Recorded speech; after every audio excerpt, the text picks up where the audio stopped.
Maganda ba siya? Marangal na kagandahan at mahalina. Siya si Suigo Usui. Nakatira siya sa tahanan ng kanyang mga magulang at tuwing hapon, dumadaan siya dito.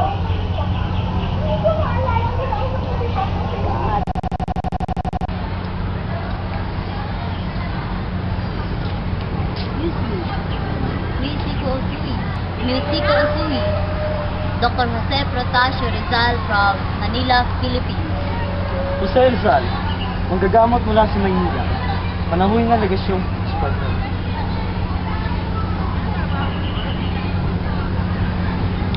Thank you. You may leave. So you speak in English? Pleased to meet you. I'm Seiko Shui. How long have you been here? So you speak in English? French as well. So do I, in French. Uh-huh. Alright, good. Can I call you Jose-san? Ose-san, how do you make it in English?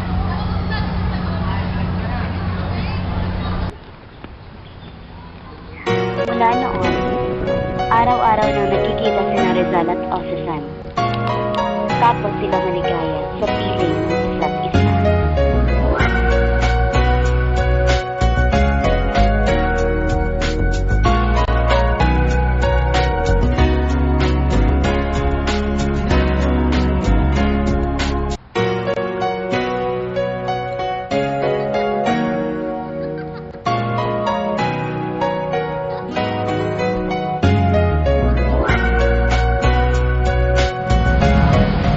I've never been as happy as this before. So am I. I mean, you know, I am a lonely man of 27, a victim of injustice, a disillusion doctor in my love for Leonor. I love you.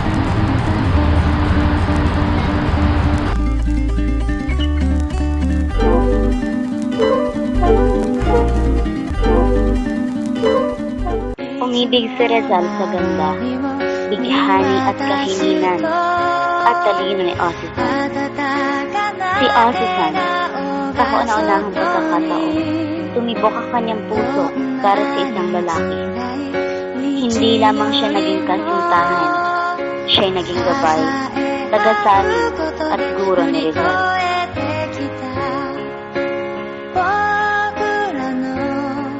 生きてきた道はきっと素晴らしいものだろう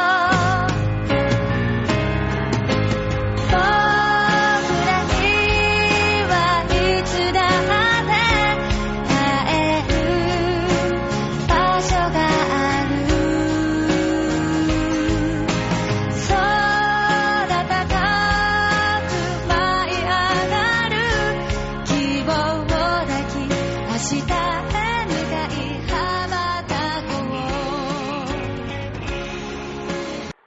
Subalit dumating ang panahong inalok siya ng trabaho sa legasyong Espanyol at magiging kawalan nito ng buong mundo sa pangkalahatan at ng Pilipinas sa partikular kung pipiliin niyang manirahan sa Japan sa piling ng minamahal niyang si Ose-san.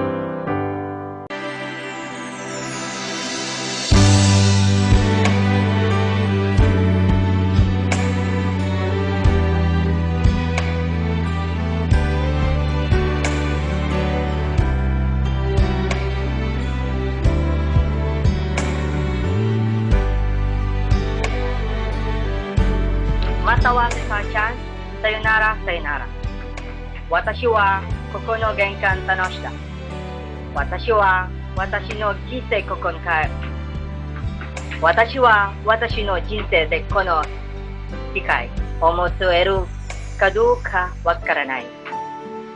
Iyoi watashi wa no sheshun no watashi no gaiko roku saigai no shotitsuki de teikyo. Watashi ni totte kono gisei de yuitsu no dayon wa 女性ない私の稽古では Metsurashi shikoto anata no laran shikatsu no tame ni keisuko no sekai sakai.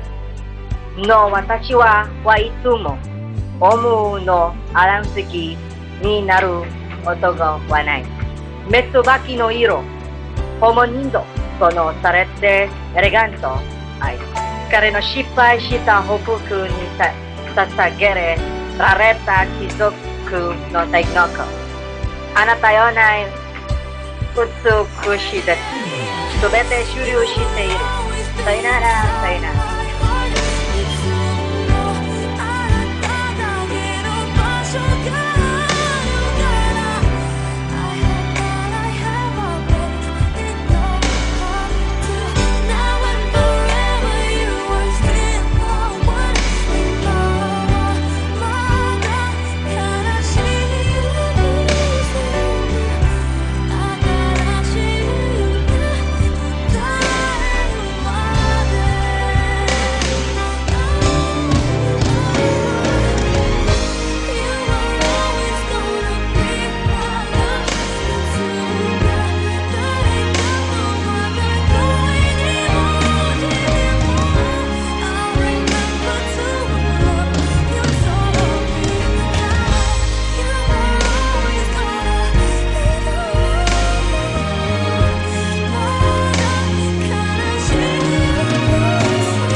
Ang 45 araw na pagbisita niya sa Japan ay tunay na naging masayang bahagi ng kanyang buhay. Subalit malungkot niyang nilisan ng Japan dahil alam niyang di na niya muling makikita ang magagandang land of cherry blossoms at ang minamahal niyang si Ozzy-san. At gaya ng pagwawakas ng lahat ng bagay sa mundo, ang pag-iibigan ni Rizal at Ozzy-san ay kailangan ng magwakas.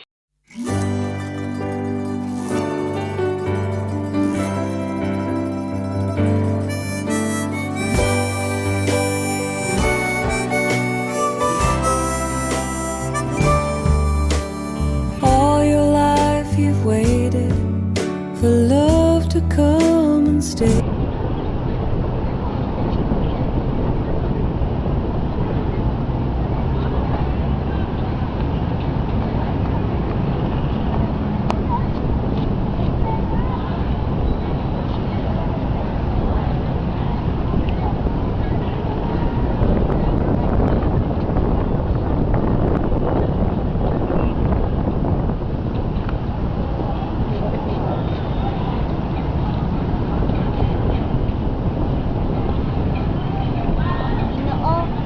Kilala niyo po ba yung bantog na taga Maynila? Si Richard. Siya yung sumulat ng nobelang Noli Me Tangere. Oo, iyo. Ako si Richard.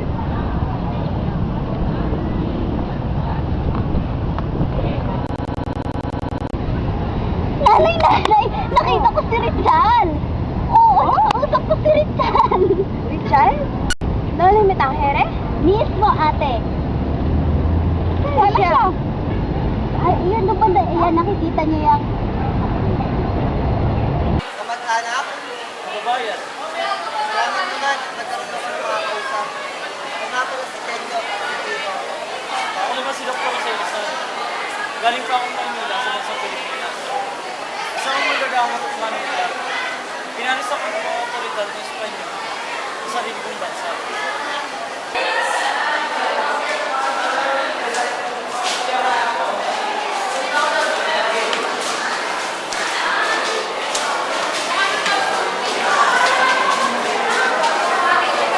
Bakit naman? Naisip sa isa kong akdang Monumentangere. Kung may pinalayas ng pamahalang Hapon, ako isang mamahayag, mobilista at kampiyon ng pamahalang pantao. Mahigpit na kaaway ng kawalang katarungan at tiranya.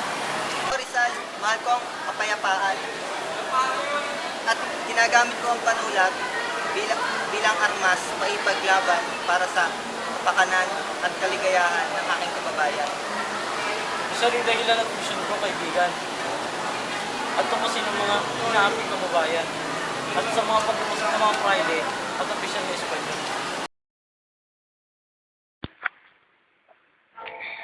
Sa pagiging magkaibigan ng 8 buwan na samahan ng mahabang paglalakbay mula Yokohama hanggang San Francisco, hanggang sa marating nila ang London kung saan sila naghiwalay, humanga ang Hapon sa pagiging makabayan ni Rizal at maraming angking talino na naging impluensya para patatagin ang krusada ng Hapon para sa mga karapatang pantao sa sariling bayan.